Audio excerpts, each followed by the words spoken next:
Brothers and sisters, I bring you greetings in the name of the Almighty God, who gives us strength and confidence every day to continue fighting for freedom in our country, Uganda.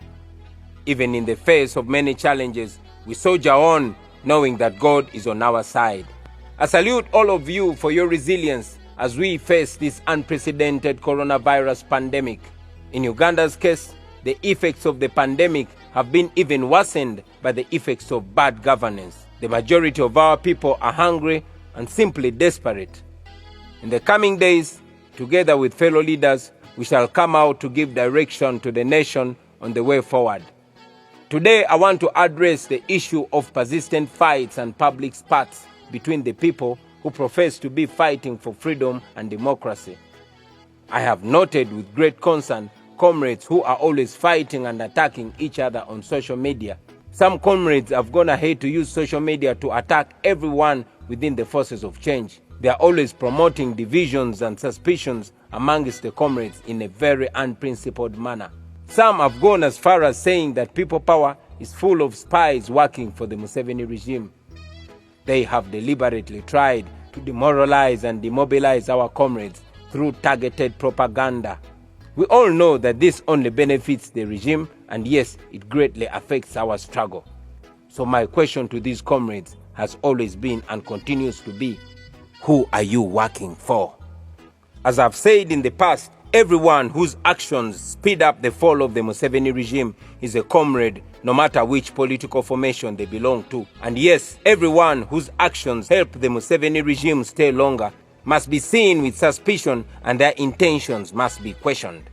By now, I would expect all of us to understand that a dictatorship like that of Museveni survives through promoting divisions amongst the forces of change.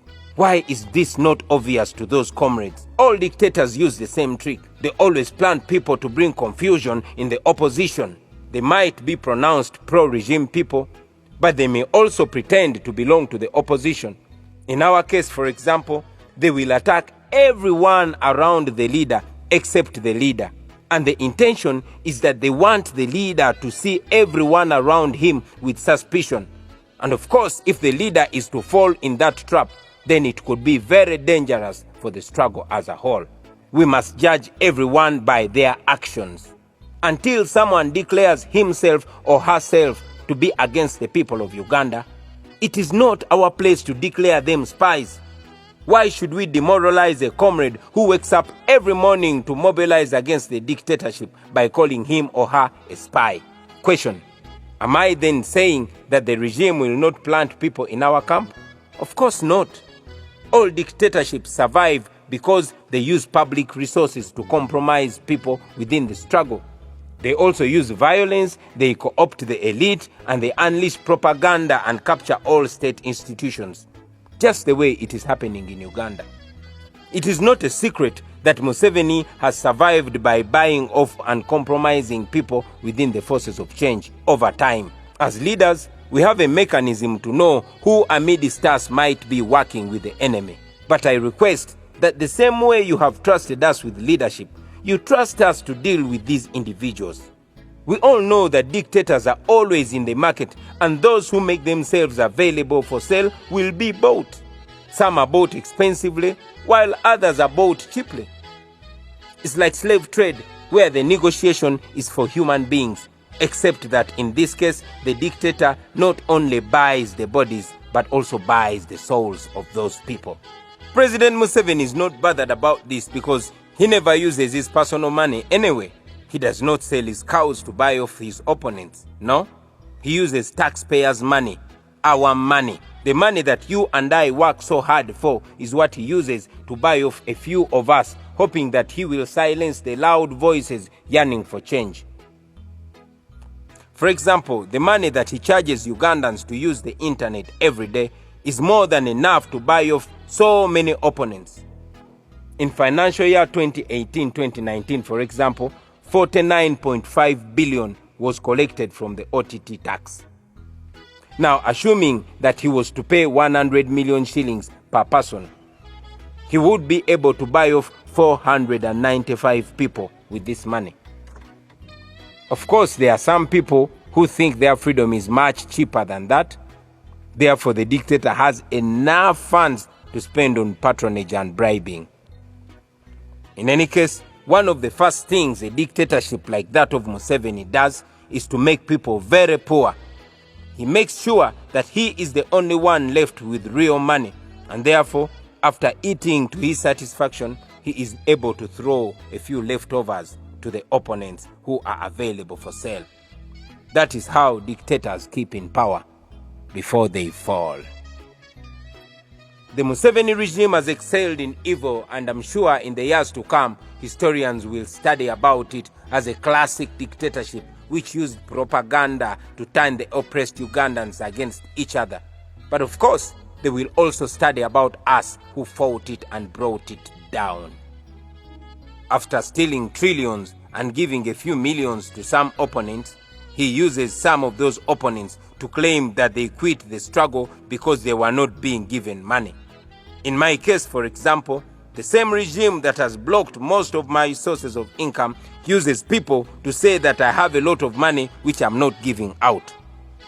My fellow Ugandans, let me repeat this again so that it sinks. The Museveni regime is buying people using your money.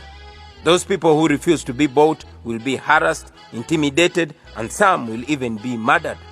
So please don't be scared when you see all this. What we are involved in is a real war. We are struggling to get our country out of the hands of a clique of people who forcefully and illegally took over our country in 1986, and they now believe it is their personal property. They have turned all of us into slaves, and we must fight to free ourselves. We are fighting to dismantle an empire.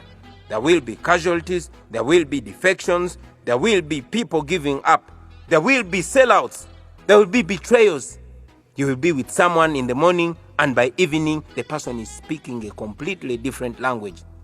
All this should be expected. But like the scriptures say, those who persevere until the end will be saved. What gives me comfort is the knowledge that those who sell out were never meant for the struggle. Those who choose today's bread over their country's future were never meant for the struggle. Those who choose personal comfort over the suffering of mothers and children were never meant for the struggle. Those who will drive new cars over the graves of murdered comrades, vehicles donated by the regime in appreciation for selling out, they were never meant for the struggle. The struggle, however, shall be won. It shall be won by those ordinary women and men of Uganda who understand that good has always and will always win evil. We shall win in the end because the people of Uganda are on our side. We shall win because history is on our side. We shall win because the law is on our side. And yes, we shall win because God is on our side. One falls off, the rest of us must move forward.